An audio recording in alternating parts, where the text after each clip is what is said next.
বীরভূমের দাপুটে নেতা কেষ্টদা, কিন্তু হঠাৎ কেন জেলে গেলেন অনুব্রত মণ্ডল জানলে অবাক হয়ে যাবে।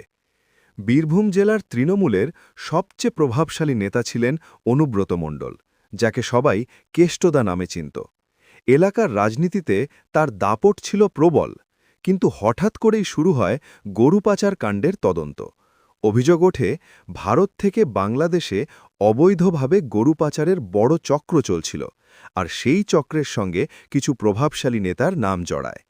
২০২২ সালে সিবিআই বারবার জিজ্ঞাসাবাদের জন্য অনুব্রত মণ্ডলকে ডাকে।